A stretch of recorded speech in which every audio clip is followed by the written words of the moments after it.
Tonight on Y News, the remains of the late President Ferdinand Marcos is finally laid to rest at the Libingan ng mga Bayani and with full military honors. Malacanang maintains that President Rodrigo Duterte knows nothing about the Marcos burial rites today. Kerwin Espinosa arrives from Abu Dhabi and vows to tell all, even outside the state witness protection program. The Bureau of Customs orders a probe into the ambush of Deputy Commissioner Arthur Lachica. The European Union plans to implement an online screening for visa-free travelers. And the Guinness Book of World Records celebrates its 12th year of highlighting human achievements in extreme world wonders. Y News begins now.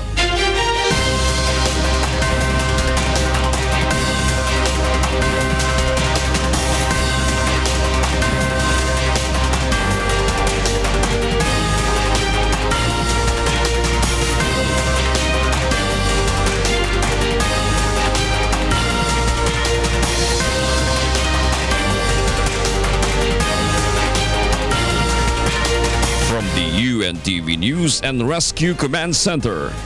This is Y News with Angelo, Castro III, and Gerry Alcantara. Good evening. After decades of uncertainty, former President Ferdinand Marcos was finally buried today at the Libingan ng mga Bayani. The Marcos family expressed their utmost gratitude for respecting their decision to make the ceremony private. Nel Maribuhok will tell us why. Siya ng aking pamilya na gawing payak, pribado at taimtim ang paglibing sa aking ama upang hindi na masalin ang mga nagdaramdam. Dama namin ang inyong matinding hangarin na maihabit ang aking ama sa kanyang huling hantungan. Hindi man namin kayo kasama ngayon, hindi namin malilimutan ang inyong pagmamalasakit at matinding sakripisyo upang mapatupad ang makasaysayang pagtitipon na ito. Walang hanggang pasasalamat at mabuhay ang Pilipinas. 27 years after his death, the remains of the former President Ferdinand Marcos has finally been laid to rest at the Libingan ng mga Bayani. The ceremony was private and unexpected. Members of the media were not allowed to get inside the premises of the cemetery.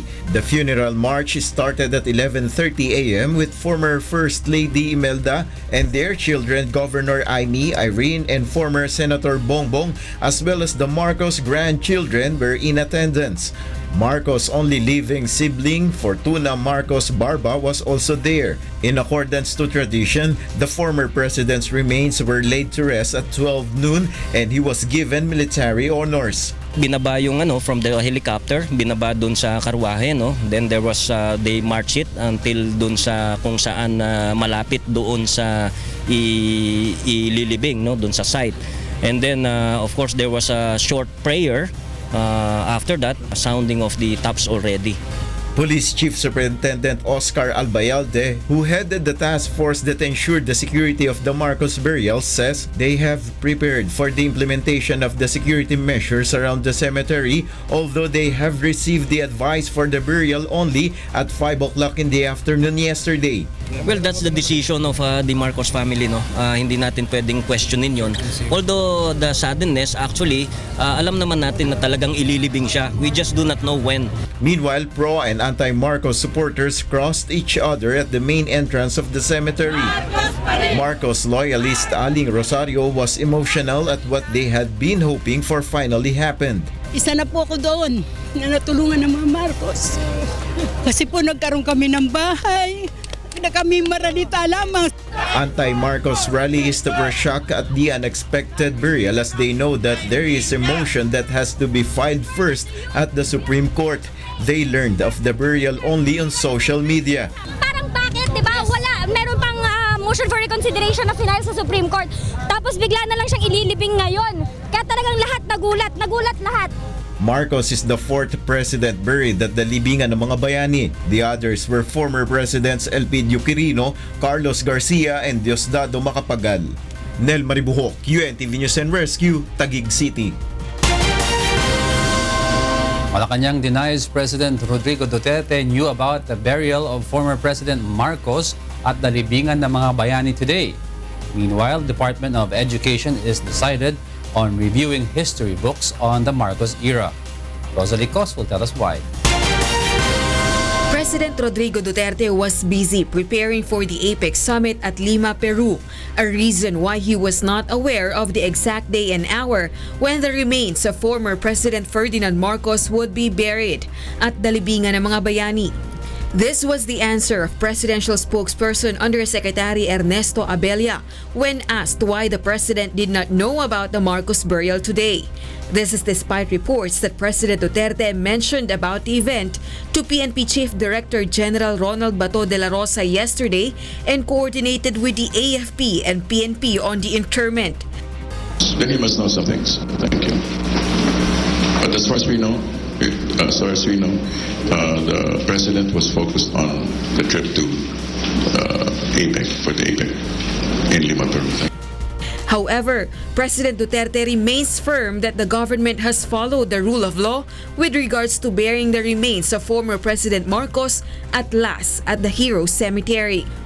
Let history judge, but I will do what is legal, and the Supreme Court has ruled that it is. Malacanang has appealed for forgiveness from the people affected by the Marcos burial, and the government has no plans of preventing any protests against it as long as it does not harm the public. Meanwhile, the Department of Education has decided to continue with a review of textbooks on the administration of former President Marcos. This is despite criticisms it received because of their action. DepEd wants to gather information on the events of human rights violation in various parts of the country during the martial law.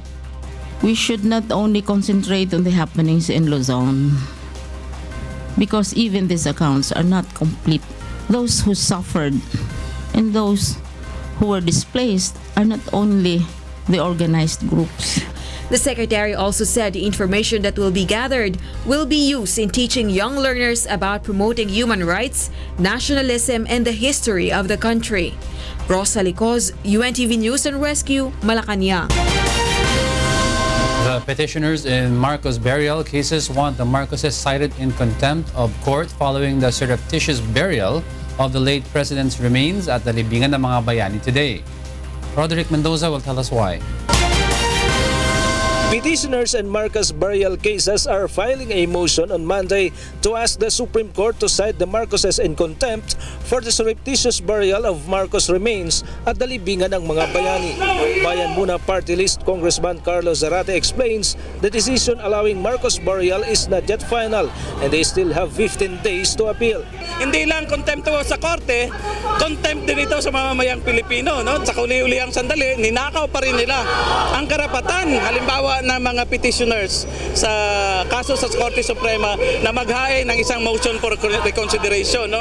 Status quo anti-order prohibiting Marcos burial was already lifted by the court when it promulgated the November 8 decision. Last week, some of the petitioners filed a motion to defer the burial pending the court's resolution on their motion for reconsideration. Mukhang ang gusto nila ay talagang iiwas ang paglilibing doon sa lumalaking protesta ng mamamayan. Umaasa sila na kapag patago ang paglilibing ay hindi na tayo makakapunta sa libingan ng mga bayani. Aside from the respondents, petitioners also claim President Duterte should be held liable. Ultimately, pinaintulutan niya to no? Sinisingil siya ng mamamayan. Desisyon po ito ni President Duterte at ng Marcos family. This is a campaign promise. Ako po, I'm sure marami po sa atin somewhere between disbelief, anger, inis yung pakiramdam po ngayon. Despite today's victory for the Marcoses, the fight is still on for some who even hinted at digging up the remains of the late president. Maaring nakalibing siya ngayon doon, pero hindi sila nakakatiyak na mananatili siyang nakalibing doon. And we will tirelessly work to reverse and to undo this burial in the Libingan. They say that more than the burial issue, Filipinos should be wary of the motive why the Marcoses have been insisting on a hero's burial for the late president. Isa itong hakbang para linisin ang kanilang record at para palabasin na napakaganda ng martial law at ng pamumuno ng mga Marcos para makabalik si Bongbong sa Malacanang sa 2022. Yan ang ultimate goal. Roderick Mendoza, UNTV News and Rescue, Manila. Suspected drug lord Kerwin Espinosa has finally arrived in the country from Abu Dhabi. The younger Espinosa vows to tell everything he knows about illegal drug operations in the country, even without the state's protection. Rosalie Cos will tell us why. We are not asking na Kerwin will be placed in the Witness Protection Program in exchange dun sa affidavit niya. Hindi. We just want to clarify na Kerwin is very willing to execute an affidavit with or without the Witness Protection Program.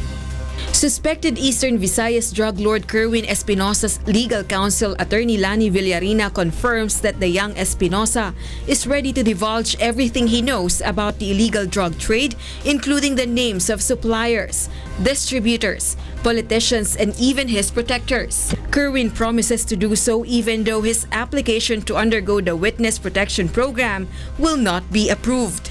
Because of this, Police Chief General Ronald De La Rosa reassures his safety and has dared those who would attempt to kill him. As of now, we are treating him both as an arrested suspect and as a witness. Sino yung gustong pumatay kay Kerwin? Andito din si Kerwin, puntaan nyo, atakihin nyo yung kamkrami. Kerwin has arrived safely after the personnel of the PNP Anti-Illegal Drugs Group fetched him in Abu Dhabi.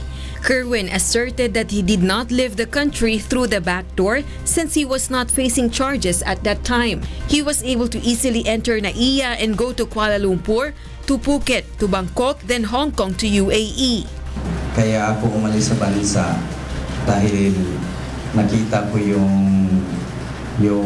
totoong tao na naging isang ama sa bayan ng Pilipino na ginagawa niya na talaga yung pagbabago.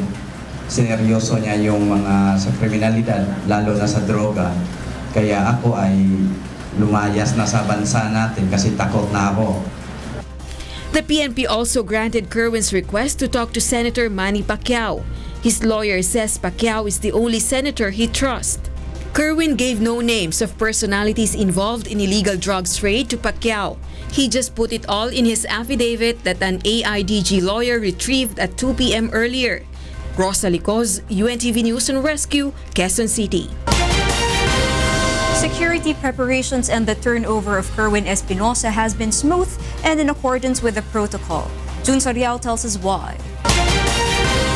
Prior to Kerwin Espinosa's arrival to the country, the Abu Dhabi authorities had accorded tight security for him until he was formally turned over to the officials of the Philippine National Police at the airport in UAE. PNP officials who escorted Kerwin Espinosa from Abu Dhabi were cautious and discreet in giving statements. The Abu Dhabi authorities have turned Kerwin over to the Philippine authorities at the airport at past 2 p.m. in UAE or 7 p.m. in the Philippines yesterday. According to PNP Anti-Illegal Drugs Group Chief Senior Superintendent Ignatius Ferro, they followed the protocol of Abu Dhabi authorities to ensure the safe return of Kerwin to the country. Alam mo na yung rules dito, kaya hindi natin pwedeng i-overlap yung kanilang process and protocols dito. Hirap mag-violate, mamaya magka-problem tayo. Hindi naman ordinaryo kasi ito hanang pinag-uusapan dito. Buhay din ng taong pinag-uusapan dito.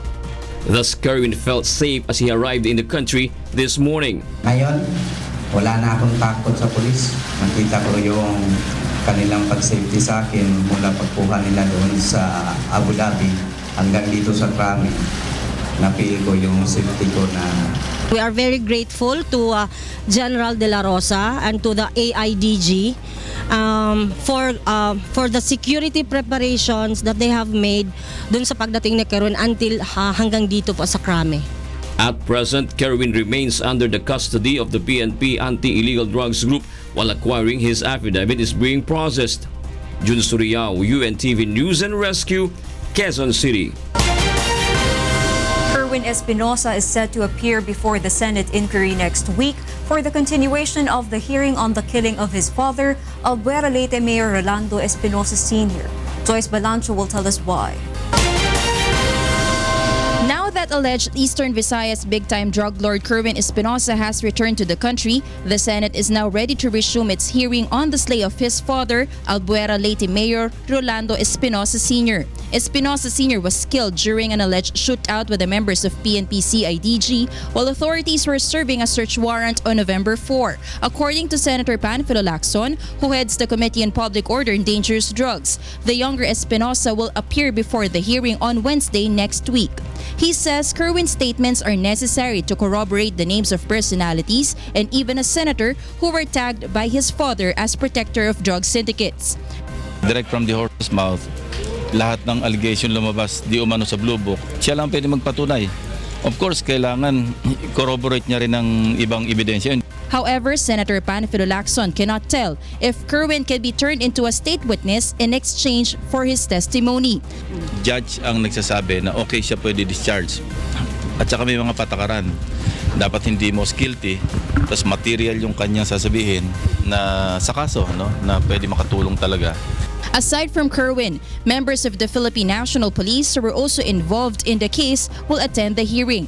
According to Senator Laila de Lima, she welcomes the Senate's invitation extended to Kerwin but says that she will not be surprised if he pins her as protector of drug syndicates. Maganda lang yung mga ganong mga sitwasyon kapag nagsasabi ng totoo ang mga iniimbitahan na mga resource persons. Kasi that's probably part of the deal. Meanwhile, according to PNP Chief Director General Ronan de la Rosa, they're ready to give Espinosa security once he is summoned to the Senate. Wala pa akong natanggap na notice coming from the Senate. Kung may matanggap kami, we are ready to follow orders. Joyce Balancho, UNTV News and Rescue, Senate of the Philippines. The Bureau of Customs has ordered a thorough investigation on the ambush of Deputy Customs Commissioner Attorney Arturo La Chica last night. La Chica was shot inside a black sedan while traveling along España Boulevard. Aiko Miguel will tell us why. And we have CCTVs Yun, so nakaabang dun sa isang kanto yung salarin, na-traffic, nilapitan niya. And then, yun na yung shooting. And then naglakad din paalis. I requested them to sit down with me and also offer what information that may be able to help them in their investigation. Customs Commissioner Nicanor Faeldon condemns the killing of BOC Deputy Commissioner Arturo La Chica and has ordered a thorough investigation on the incident. La Chica, his driver and his bodyguard were ambushed at around 6:50 in the evening last night on board a black sedan along España Boulevard. The incident was reported to Manila Police District Homicide Section at around 8:50 in the evening. La Chica was identified by his driver and his bodyguard, who both survived the ambush. The BOC officials sustained 2 gunshot wounds in the chest. Doctors at the United Doctors Medical Center declared him dead on arrival. Commissioner Faeldon is now coordinating with MPD to know more about the details of the killing. One of the possible things they are looking into is La Chica's involvement in the investigation of the alleged corrupt practices within the agency, involving some BOC officials and employees, though there is no concrete evidence yet as the investigation is still ongoing. I do not want to speculate because if we speculate, we can speculate 1,000 reasons of his death. So let's just leave that to the investigators. They are really the ones competent in determining that. In spite of the incident, Faeldon says they will pursue filing a case against those who are liable for the death of one of the trustworthy officials at BOC. The sudden death of the Deputy Commissioner deeply saddened the employees and his fellow officials in the agency. They recall Attorney La Chica's speech last Monday after signing the MOA between BOC and some civil society groups in line with the agency's transparency program. The fight against graft and corruption could not be done successfully by the singular effort of the Bureau of Customs. And hopefully, before the end of the term of the President, we will have a Bureau of Customs that everybody can be proud of. Aiko Miguel, UNTV News and Rescue, Bureau of Customs. Motorists in EDSA southbound are experiencing moderate to heavy traffic from Guadalupe to Tramo. Nel Maribuhok is at EDSA Philam to tell us why live. Go ahead, Nel. Vehicles in major intersections of EDSA are now experiencing moderate to heavy traffic. Let's take a look at traffic situation here in EDSA. Motorists will experience moderate to heavy traffic from Kaingin Road up to Muñoz intersection. Vehicles will loosen up after North Avenue, but vehicles will start to slow down in Quezon Avenue intersection. Moderate to heavy traffic from Timog, Nepac Umart all the way to P. Tuazon and Santolan area. Motorists will continuously experience moderate to heavy traffic in Reliance, Guadalupe all the way to Tramo area. Vehicles in EDSA northbound, particularly in Malibay, heavy traffic in that area from Magallanes up to Ortigas Avenue. Let's check out our live points. In Techno Hub Commonwealth, from Pilcoa to Tandangsora, light to moderate traffic in that area from University Avenue up to Tandangsora. Vehicles will start to slow down in Evergotesco area up to Batasan. Going back here in Quezon City Circle, vehicles are fast moving. Motorists will just experience moderate traffic approaching Tandangsora. In C5E Rodriguez Pasig, from Makati to Libis, moderate to heavy traffic in that area. Also, vehicles are slow moving from Market up to Boni Serrano. Going to Makati, light to moderate traffic in this area. In Quezon Boulevard, Quiapo, Manila. Going to España from Quezon City, moderate to heavy traffic in this area.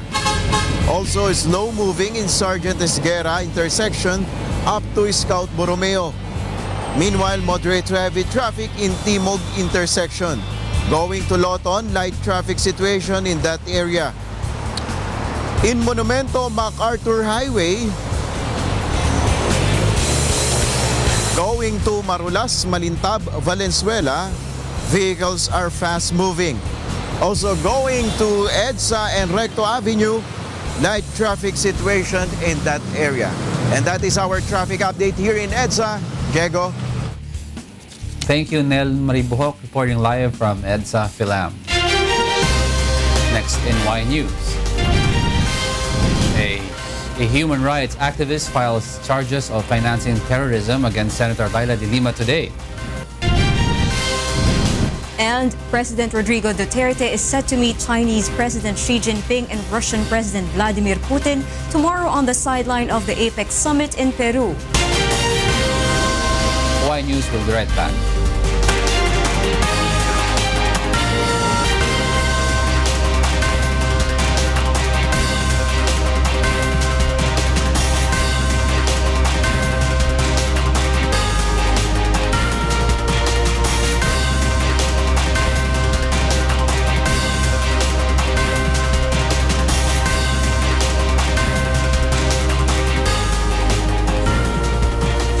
Senator Laila de Lima and Sulu Vice Governor Abdusakur Tan are now facing charges of financing terrorism. June Soriao tells us why. The recent act of terror that happened in Davao City last September 2 is one of the reasons why human rights activist Timogen Kokoy Tulawi today filed charges against Senator Laila de Lima and Sulu Vice Governor Abdusakur Tan before the Office of the Ombudsman for Mindanao.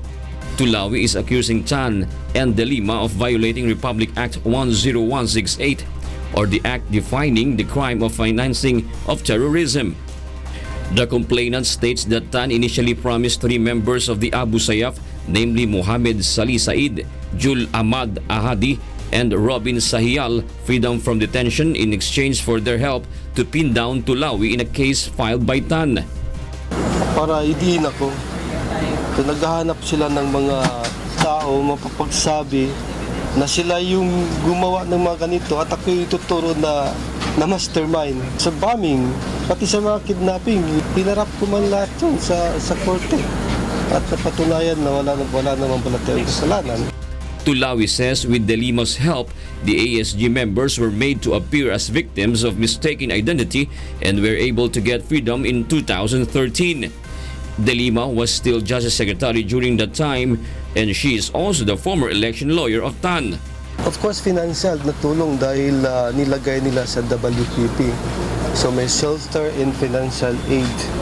At ang masama pa doon, sa paper lang, sinasabi nila ay nandoon sa kanila. And nandoon man sa sulong nagpatuloy ang kanilang activity for kidnapping. Tulawi says it is only now that he was able to file the case because he was in detention for a few years and also insisted that no one is pushing him to do so. Meanwhile, the Office of the Ombudsman for Mindanao says if the charges is sufficient in form and substance, they will elevate it to the central office. Actually, this case is to be referred to the central office because this is a high-profile case and it involves national figures. These individuals or government officials are occupying national positions. Jules Suriao, UNTV News and Rescue. Greco Belgica, a former senatoriable, filed a complaint at the Office of the Ombudsman against Senator Laila de Lima. Monhokson will tell us why. Former senatorial candidate Greco Belgica urged the Ombudsman to file a case against Senator Laila de Lima. Belgica says the evidence against de Lima is strong when she admits that she and Ronnie Dayan had a past relationship. Belgica adds that de Lima violated the Anti-Graft and Corrupt Practices Act when Dayan served as a bagman to bring drug money to de Lima. Belgica is dismayed because the Ombudsman is not acting on any complaint against de Lima, while it acted fast to investigate PNP Chief Bato and dismiss Senator Joel Villanueva. On duty na kung si Bato niimbestigahan niya dahil may statement or merong admission, bakit si de Lima nag-admit na for a crime, hindi niya iniimbestigahan. Belgica also says if the Ombudsman will not act on it, this will only prove that the Ombudsman is not fair and true to its duty. It will prove something. Just to prove na yung sinasabi natin na she is being unfair. She is being unfair, she is playing politics. The volunteer against crime and corruption had already filed a complaint before, but the Ombudsman did not act on the complaint due to lack of evidence. Monokson, UNTV News and Rescue, Office of the Ombudsman. The prosecution was not able to complete its cross-examination on the witness presented against the Chinese nationals in the floating Shabu Lab case during the bail hearing today. Ray Pelayo will tell us why. The prosecution presented a witness to Regional Trial Court Branch 75 during the first day of the bail hearing against the 4 Chinese nationals apprehended at the suspected floating Shabu laboratory in Subic, Zambales in July. The cross-examination of the prosecution's witness was not completed because of a lack of evidence that must be presented before the court. The witness of the prosecution came from the PNP AIDG. The lawyer of the 4 accused noticed that the testimony of the witness did not match the information that he was giving, particularly the time of the arrest and the person who first arrived in the ship, which were different from what he mentioned to the media. Testify on the conduct of the search. That's it. Well, consistent at may konting inconsistencies, pero again, si judge pa rin ang mag-appreciate niyan kung ano ba yung impact ng mga sinasabi ni konting inconsistencies, mga detalye.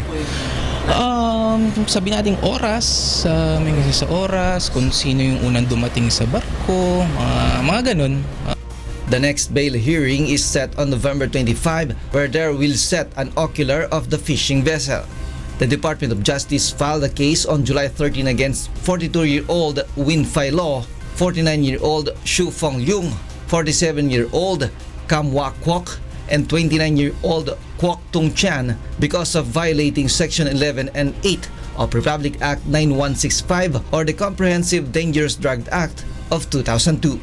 Ray Pilayo, UNTV News and Rescue, Philippines. The Commission on Human Rights is hoping that plans of the Duterte administration to cut ties with the International Court, Criminal Court, will not push through. Joyce Balancho will tell us why. Should we cut ties with the International Criminal Court or the ICC, it will send a wrong signal to the international community. This according to Commission on Human Rights Chair Attorney Chito Gascon, who also says that he hopes that the country will not follow Russia's footsteps who earlier cut ties with the ICC. Gascon says ICC is a global institution that took a long time to build to serve as a mechanism in stopping impunity and holding perpetrators accountable for violating the international law. For her part, Senator Laila de Lima believes the President cannot decide alone and Congress should be consulted on this. Hindi po madaling bagay yan at hindi po pwedeng gagawin yan unilaterally ng isang Pangulo. Kasi we should remember that ICC was ratified by the Senate. So kung magwi-withdraw po tayo from ICC, kailangan na meron din concurrence ang Senado. De Lima says our membership in the ICC is important because it holds cases against war crimes, crimes against humanity, genocide, among others. The latest senator adds the president could be avoiding possible criminal charges in relation to the government's war on drugs. Na dahil nga alam niya na binabantayan na po, especially na uunahin na muna yung pagpunta dito ng UN Special Rapporteur on summary killings, and then there is this prospect na baka nga mag-intervene din ang ICC, lalo nang hindi kailangan ng opisyal na imbitasyon from the Philippine government. Senator Panfilo Lacson meanwhile thinks the administration should first consider the possible consequences of such a decision. I don't think so. Ako, I'm not in agreement. Kasi matagal na yung long-standing na yung ating, especially sa United Nations. No? Kaya dapat pag-aralan ding mabuti. Tsaka hindi natin alam kung ano yung, kailangan i-metrics natin, ano ba yung advantages madiderive natin kung mag-cut-ties tayo. Ano ba yung mga mawawala sa atin. Dapat tingnan natin yun. In a statement, Senator Ralph Recto recommends not taking the president's pronouncements as state policy. He adds the president appears to be unsure about it and his statement should be taken with a grain of salt. Joyce Balancio, UNTV News and Rescue, Senate of the Philippines. The Philippines will begin the roll-on, roll-off integration to its neighboring countries next year. Monokson will tell us why. Indonesia, Malaysia, and the Philippines have come to an agreement to put up a RoRo connectivity next year. In 2017, the RoRo connectivity will be open from Jensan in Mindanao to Buting, Indonesia, and in Brooks Point, Palawan to Sulawesi, Malaysia. This is part of the agreement done in the ASEAN Transport Ministerial meeting held in the country this week. With the RoRo connectivity, there will be a free connection of transportation in the said countries. This includes transport of goods and even passengers. For the passengers, it's going to be a more pleasant experience to be connected to the other islands through modernized ships, no? And then ports also for our cargo to enhance our trade within the country and also with our ASEAN neighbors. Aside from Indonesia and Malaysia, when the central RoRo spine is already in full implementation, connectivity between other countries like Thailand, Vietnam, and Brunei will be established. DOTR says the RoRo connectivity is just one way to establish progress and communication to every island in the Philippines and even in other countries. We can connect islands by bridge, but this will take time to make. And it's expensive to make. That doesn't mean we won't make bridges, but it will take a while. That's why for the Philippines, when it comes to RoRo, we want to connect our islands through RoRo, through modern ports. Along with the RoRo connectivity is the building of modern ports and modern sea vessels for passengers. Mon Hokson, UNTV News and Rescue, Pasay City. President Duterte will meet with Chinese President Xi Jinping, Russian President Vladimir Putin tomorrow. Meanwhile, Foreign Secretary Perfecto Yasay says that although the Enhanced Defense Cooperation Agreement or EDCA will continue, it will have a new focus. Ray Pelayo will tell us why.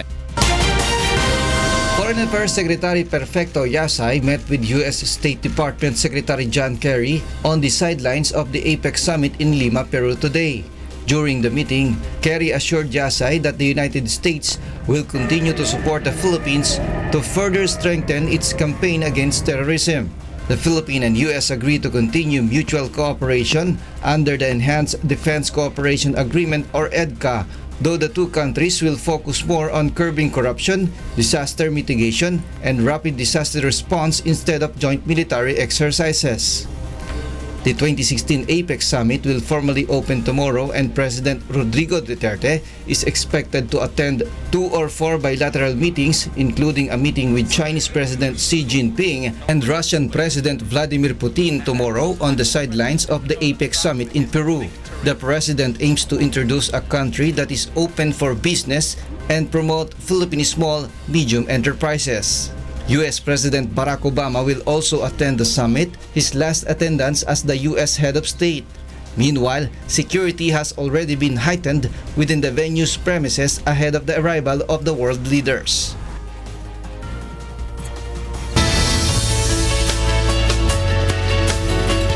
The month-long stay of Chinese astronauts in the Space Lab is a step closer to China's goal of building a fully functioning space station. Yoshiko Sata will tell us why. 2 Chinese astronauts have returned safely to Earth today after over a month-long flight aboard the Chang'e 2 Space Lab, completing the country's longest manned space mission to date. China's Shenzhou 11 space capsule carrying astronauts Jing Haipeng and Chang Dong has landed on the grasslands of the northern region of Inner Mongolia. The month-long flight has set a record as the longest stay for Chinese astronauts in the space. The Astronaut Center of China has made a targeted rehabilitation plan for them. 我们会了解他的详细的这个身体状况为他的返回也做一个一些的一个基础。这个过程当中还有一些天地的这些通话，他向地面报告飞船的工况，我们向他报告一下飞船的地面的一个监测的情况，我们会有一个交流和沟通。 Engineer Yin says the astronauts will be isolated for some time for physical recovery and to undergo some scientific recuperation to enable them to fulfill their next task.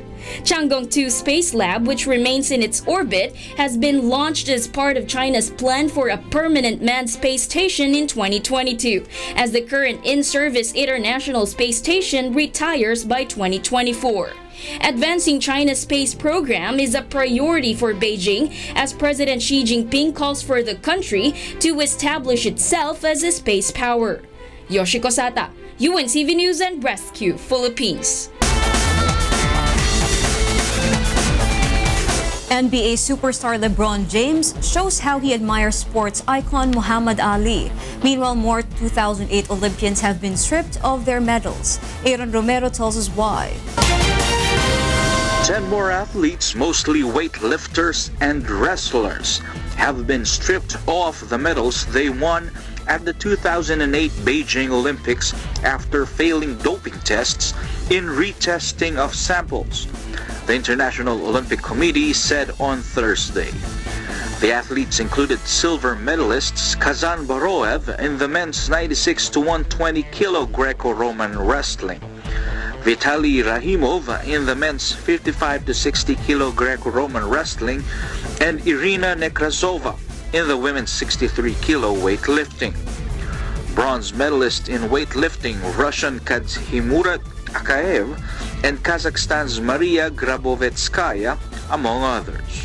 Meanwhile, Cleveland Cavaliers superstar LeBron James is donating $2.5 million to support a Muhammad Ali exhibit at the Smithsonian's new National Museum of African American History in Washington, D.C. The basketball star and the museum announced on Thursday. The Cleveland Cavaliers forward said he was a longtime fan of Ali, one of the most beloved sports figures in history, who died on June 3 after a lengthy battle with Parkinson's syndrome. James said in a statement that every professional athlete, regardless of race and gender, owes a huge debt of gratitude to Muhammad Ali. Aaron Romero, UNTV News and Rescue, New York.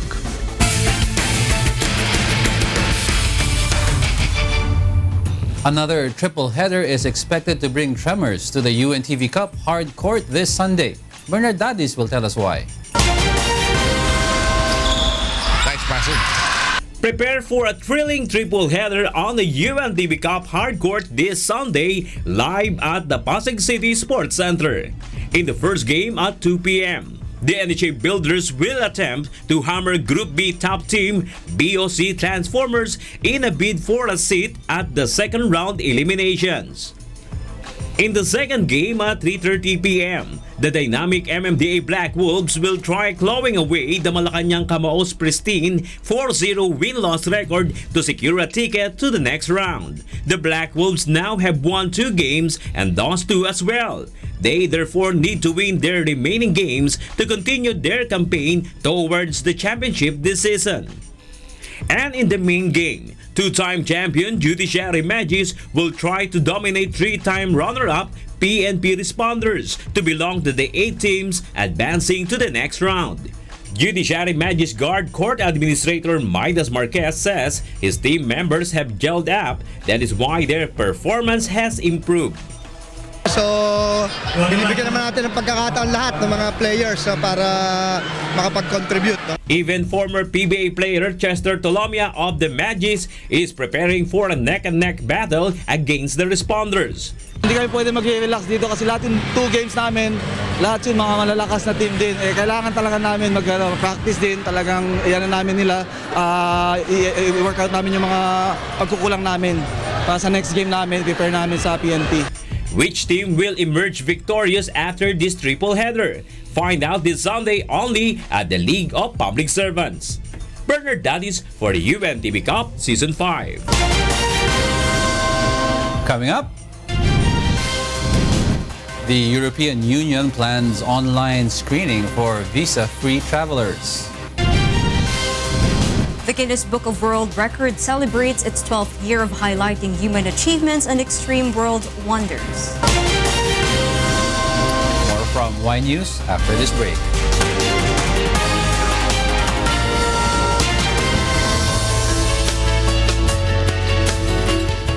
A low-pressure area is still active in the Philippine Area of Responsibility. The Philippine Atmospheric, Geophysical, and Astronomical Services Administration, or PAGASA, located it at 215 kilometers southeast of Davao City. Based on the forecast, Caraga and Davao region will experience rains that may cause flash floods and landslides. Light to moderate rains may be experienced in Visayas and the rest of Mindanao. Metro Manila and the rest of the country will be partly cloudy to cloudy skies with isolated rain showers and thunderstorms. PAGASA says the weather condition this weekend will improve. Heavy snowfall now covers Montana and Wyoming in the northern plains of the United States. Sunny Cause will tell us why. The first blizzard of the season in continental United States is due to bring heavy snowfall and howling winds as it moved northeast from the Rocky Mountain and to the northern plains. Snowfall kicked off over Billings, Montana and Riverton, Wyoming, covering streets, fields, and homes. The storm is expected to pick up pace and volume. The National Weather Service warns of poor visibility and hazardous driving conditions with wind gusts of up to 50 miles per hour as rainfall turned to snow from Thursday night to rush hour on Friday across the eastern half of the Dakotas and parts of Minnesota and Nebraska. Between 8 to 16 inches of snow was forecast in northeastern Minnesota. The Dakotas historically see their first snowfall in October or November. This season, however, conditions have been warmer and drier than normal. About 72% of South Dakota was abnormally dry, according to U.S. Drought Monitor. Sonicus, UNTV News and Rescue, New York. Australia is violating international law with its policy of mandatory detention for asylum seekers. Carmi Anisita will tell us why. The fact that this policy is mandatory, that it's mandatory detention, to me is a violation of international human rights law. United Nations investigator into the human rights of migrants Francois Kripu on Friday says the effect of detention to asylum seekers, especially to children, is incalculable. Many of them are on regular diet of happy pills in the morning and sleeping tablets in the evening to cope with the situation. He describes the conditions in the Pacific island of Nauru, where Australia runs an offshore immigration detention center, as cruel, inhuman, and degrading. These children in Nauru show signs of PTSD, anxiety, depression, and have symptoms such as insomnia, nightmares, and bedwetting. This is not acceptable. Earlier this month, Australia and the U.S. agreed to resettle many of the refugees held in Australia's offshore center in the U.S. Australian Prime Minister Malcolm Turnbull said he remained confident that the new U.S. administration would stand by the deal, stressing that it didn't require any increase in the United States' annual intake of asylum seekers. Carmi Anisito, UNTV News and Rescue, Canberra, Australia. The European Commission proposes a plan wherein visa-free travelers will have to go through online security checks before entering the European Union. Jovic Bermas tells us why. The European Commission put forward on Wednesday a new proposal under which millions of foreign tourists and business people who do not need visas to visit the EU will have to complete a €5 online security check before arriving to the bloc. Following Islamic State attacks in France and Belgium and the chaotic mass arrival of migrants and refugees in Greece, the screening would close loopholes at its borders for violent militants, criminals, and would-be illegal immigrants, and also to protect public health. The online system is called ETIAS, or the European Travel Information and Authorization System, deemed as an effective and cheap alternative to actual visas. It is likely to affect citizens of around 60 countries who can visit Europe's Schengen area for short trips without first applying for a visa, including Americans, Japanese, and with UK's plan of leaving the EU, Britons would also be covered. It's good for security and good for a smoother travel experience once at the external border, because ETIAS is not a visa. Travelers from visa-exempt third countries can do it at home, online. It will be cheap, €5, easy, and last for 5 years. It will be easy, quick, cheap, and effective, is our belief. The move is to give most of people within minutes of going online clearance for any number of trips over 5 years, though it could be cancelled at any time if there is cause for concern. If one's behavior gives rise to alarm, the ETIAS authorization can be revoked at any time in that 5-year period. This system is good for authorities and good for travelers. By closing the loop, we protect ourselves and safeguard our visa liberalization policy. Moreover, ETIAS will be fully based on the newest data protection rules and therefore will satisfy the highest safeguards. The scheme now needs approval from governments and the European Parliament. It is intended to be self-financing through the application fee of only €5. EU officials hope it could be up and running after legislative approval by early next decade. Jovic Bermas, UNTV News and Rescue, London.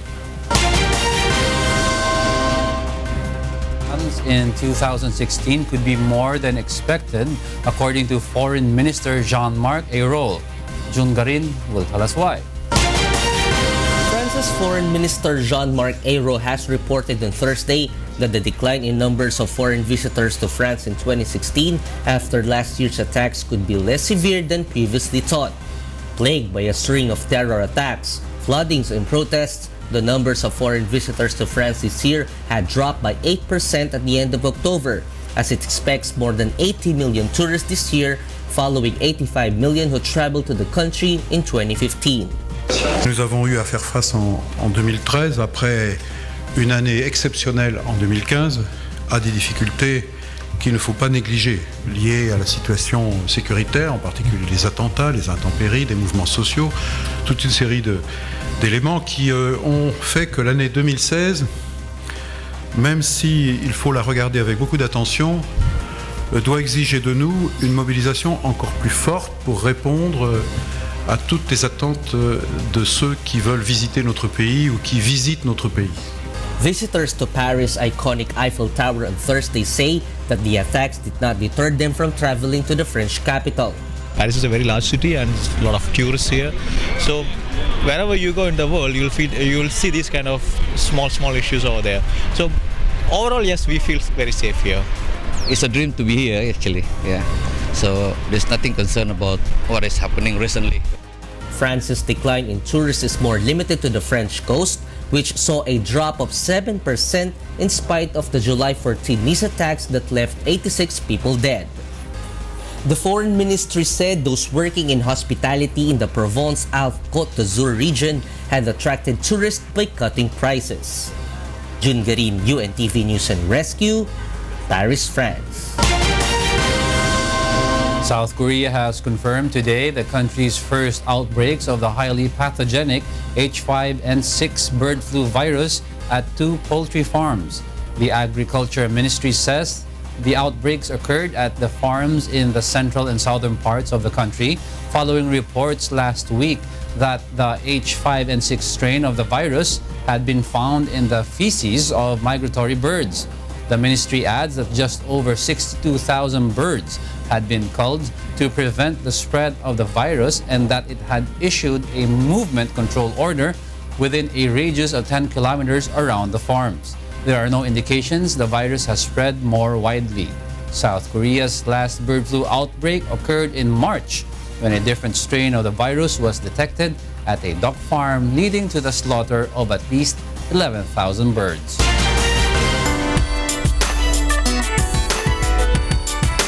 Veteran actress Jackie Lou Blanco considers Kuya Daniel's advocacy film Isang Araw a life changer. Brian Evangelista will tell us why. Alam mo, Baltasar, bagay na bagay sa yung apelyido mo. Masyado kang makata. Ang dami mong dakdak. Tignan lang natin kung saan naabot ang PC mo. Pero tinitiyak ko sa'yo, umpisa pa lang to ng bangungot mo din.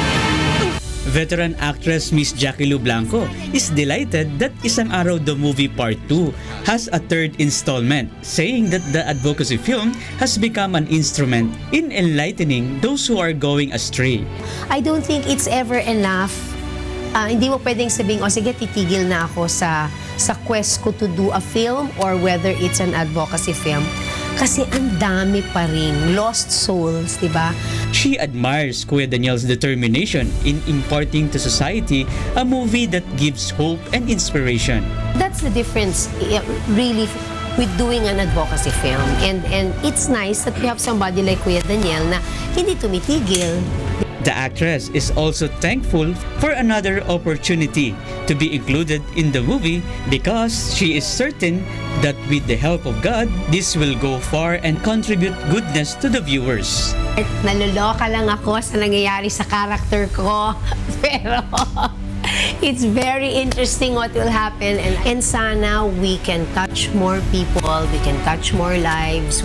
Then again, she conveys her good wishes for his 33rd anniversary in public service. I pray that you continue to do the good that you always do and all the very best, all the love, all the happiness. Enjoy your day. Happy birthday. Brian Evangelista, UNTV News and Rescue, Philippines. The Guinness World Records Day commemorates the many human achievements and extremes it has documented. Nina Armilio will tell us why. From the highest dunk of a biscuit into a cup of tea by a bungee jumper, to the most magic tricks performed during a skydive, the adventurous and imaginative are marking Guinness World Records Day on Thursday with all sorts of feats. Thousands of people around the world are attempting new records for the occasion, which is launched to mark the day when the 100th millionth copy of the Guinness World Records book has been sold and is now in its 12th year. In Britain, Simon Berry took the Guinness World Records title for the highest bungee dunk after dipping a biscuit into a cup of tea from his 73-meter bungee rope. It was pretty difficult. I mean, obviously, the team helped by getting me roughly in the right place, but just going down and having to nail that cup of tea was tricky. Martin Rees did about 10 magic tricks while skydiving from roughly 15,000 feet to get his name into the record book. In London, Paulo Gabriel da Silva Barros and Katisha Lai Hoshino were crowned the new title holders for shortest married couple, with a combined height of just about 71 inches. In California, Skipper, a blue and gold Macau, was awarded the most rings placed on a target by a parrot in 1 minute title, with a total of 19 rings. Basketball team the Harlem Globetrotters also secured records, including the titles for the farthest basketball shot under one leg at 15.98 meters. In Japan, Keisuke Yokota secured the record for the most traffic cones balanced on the chin with 26. And in Australia, fitness guru Khaled Sinis led a mammoth exercise class for the titles of most people performing squats, with 2,201 participants. Most people star jumping, with 2,192. Most people performing lunges, 2,146. Most people performing sit-ups, 2,005. And most people running in one place, 2,195. Separately, at a ceremony in Beirut on Wednesday, former Lebanese racing driver Nabil Karam broke his own Guinness World titles when he was awarded 2 new records for having the largest collection of miniature cars, with 37,777 models, as well as 577 dioramas. Nina Armilio, UNTV News and Rescue, Philippines. Those are the reasons behind the news. November 18, 2016. I'm Angelo Castro III. Reasons we delivered to you as they unfold. I'm Gerry Alcantara. Because we need to know. We will always ask why. Thank you for watching My News.